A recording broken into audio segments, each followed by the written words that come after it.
अब जैसे मैं एक छोटा सा सत्संग आपके संग और शेयर कर रहा हूँ। Way back in year 2013 may be my factory that time was in Dehradun. मैं आगरा में बैठा हुआ था। संडे का दिन था, दिवाली से एक हफ्ते पहले की बात थी। उस समय, अब तो खैर मोदी राज आ गया और उसके बाद कोरोना आ गया, तो इतना काम नहीं है कि रात दिन काम होंगे, लेकिन 2013 में रात दिन फैक्ट्रियों में काम होते थे और संडे को भी जनरली फैक्ट्री ऑफ नहीं रहती थी। आजकल तो वीकडेज में भी हम लोगों के पास काम नहीं है। उस समय बहुत काम हुआ करते थे। संडे के दिन फैक्ट्री खुली हुई थी। फैक्ट्री में मेरे मैनेजर बैठे हुए थे। 4-5 बजे उसका फ़ोन आया कि बॉस, कारीगरों ने अभी काम बंद कर दिया। वो कह रहे हैं कि आज तो थक गए, अब कल सुबह से फिर करेंगे, क्योंकि कल रात को भी लेट तक काम किया था, तो मैं भी घर जा रहा हूँ। तो मैंने उससे कहा, मैंने कहा तू बैठ जा अभी। मुझे नहीं पता मैं क्यों बोल रहा हूँ। मैंने कहा बैठ जा अभी। आधे एक घंटे के बाद उसका फिर फ़ोन आया, बॉस मैं क्या करूँ बैठे बैठे, या तो कोई काम बताओ। मैं तू बैठ जा बस। फिर उसका आधे घंटे के बाद फ़ोन आ गया, बॉस बताओ तो सही, कोई काम है, कोई पेंडिंग वर्क हो तो मुझे बताओ। मैं कि देख, मैं भी ऑफिस में बैठा हूँ आगरा में, तू भी आराम से बैठा। 6:15 बजे मेरे उस मैनेजर का फ़ोन आया। हमारे यहाँ एक कारीगर था जसवंत, उसका नाम था जसवंत, और वो एक बोतल शराब रोज़ पीता था। तो मेरे मैनेजर का फ़ोन आया मेरे पास फ्रॉम देहरादून कि बॉस, जसवंत की तबीयत बहुत ज़्यादा ख़राब हो गई है और मैं उसको डॉक्टर के पास लेके जा रहा हूँ। मैंने कहा जा। I was taking everything very lightly. Doctor के पास से उसका मुझे फ़ोन आया कि बॉस, उसकी तबीयत बिल्कुल ख़राब है और डॉक्टर कह रहा है ये नहीं बचेगा। पल्स एकदम 15-20 पे पहुंच गई है, बीपी एकदम लो हो गया है, अब ये नहीं बचेगा। And since he was heavy drunker, अब हम कितने कमीने। दिवाली से एक हफ्ते पहले की बात है, काम बहुत ज़ोरों से चलता है। अब मैं गुरुजी के सामने बैठा हुआ, मैंने गुरुजी से प्रे किया, गुरुजी देखो ऐसा है। हम कितने सेल्फिश हैं तो हैं, वो तो सभी हैं, मैं भी हूँ, आप भी। तो मैंने गुरुजी से प्रे किया, गुरुजी देखो ऐसा है, अब अपनी भक्त की इज्जत तो आपके हाथ में है।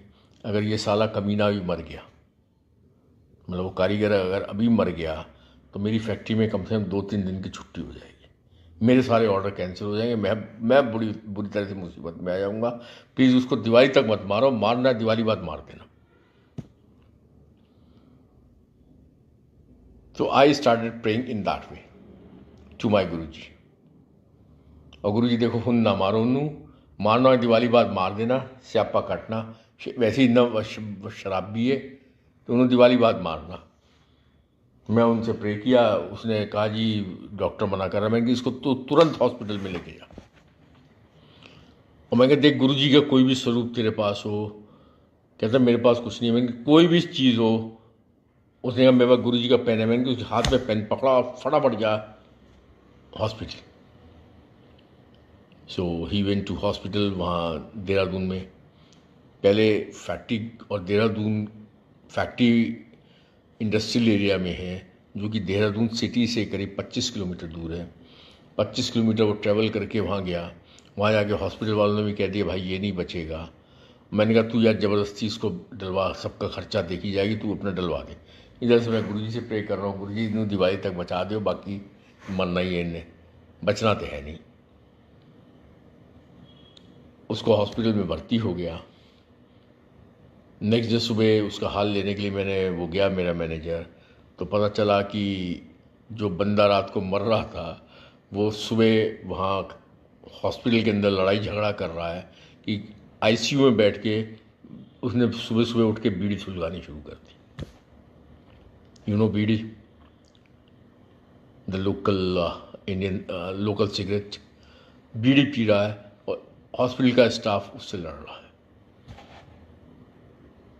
ठीक ठाक होके गुरुजी की कृपा से वापस आया, आज भी ठीक ठाक है, आज भी रोज एक बोतल शराब की पीता है। ये है मेरा गुरु। मुझे नहीं पता मैं उस अपने मैनेजर को क्यों रोक रहा हूं। अगर वो नहीं रुकता तो ना तो कोई उस कारीगर के पास कोई भी किसी भी टाइप की कोई व्हीकल होता जिससे वो, या एम्बुलेंस होता, या वो एक कोने में मरा पड़ा होता, कोई पूछने वाला नहीं होता। मैं नहीं रोक रहा था, वो गुरु रोक रहे थे। ये है शक्ति मेरे गुरु की। किसको बचाना है, किसको मुसीबत से बाहर लाना है, मुसीबत भी दिखा देंगी ये आने वाली थी और ये मुसीबत से मैंने तुम्हें बाहर निकाल दिया। हमारा हमेशा कल्याण करते हैं, हमेशा हमारे संग अच्छे हैं। तो संगत जी, ये 62 साल की ज़िंदगी के बाद कई तकलीफ़ें आई, लेकिन अब मैं सोचता हूँ वो तकलीफ़ें गुरुजी ने कितनी आसानी से बाहर निकाल दी। तो with this positive mindset, whenever we go into any problem, always try to be positive। कहना आसान है, मैं भी मानता हूँ, क्योंकि इतना इजी नहीं होता जब प्रॉब्लम होती है हम लोग पॉजिटिव हो जाए। But I am trying my level best. 62 साल तक नहीं कर पाया, लेकिन 63वें साल में मैं करने की कोशिश करूँगा।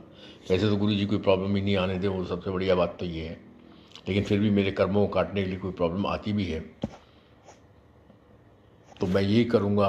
ये मतलब मेरा एजेंडा है मेरे बर्थडे का कि गुरु जी मैंने पॉजिटिव रहना है। मुझे पता है आप जो भी कर रहे हो बहुत अच्छा कर रहे हो, सबके संग अच्छा कर रहे हो। सत्संग बहुत हैं, जो एक्सपीरियंसेस हैं वो गुरु के मैंने शेयर भी नहीं किए आज, लेकिन गुरु की बातें भी शायद अपने आप में एक्सपीरियंसेस हैं, उनको भी ज़्यादा समझना चाहिए। Let us all be positive always and enjoy our life, क्योंकि तकलीफ़ अपने को देने से कुछ नहीं होता। जब गुरु है हमारी तकलीफ़ अपने ऊपर लेता है। जय गुरु जी, थैंक यू गुरु जी, शुक्राना गुरु जी। सबसे बड़ा धन्यवाद तो इस बात का कि अभी तक वाईफाई नहीं गया, नहीं तो वाईफाई की बहुत प्रॉब्लम थी। कल भी मैं सत्संग नहीं कर पाया, आज गुरु जी ने जितना भी टाइम देना था पूरा टाइम दिया। जय गुरु जी, जय गुरु जी संगत जी।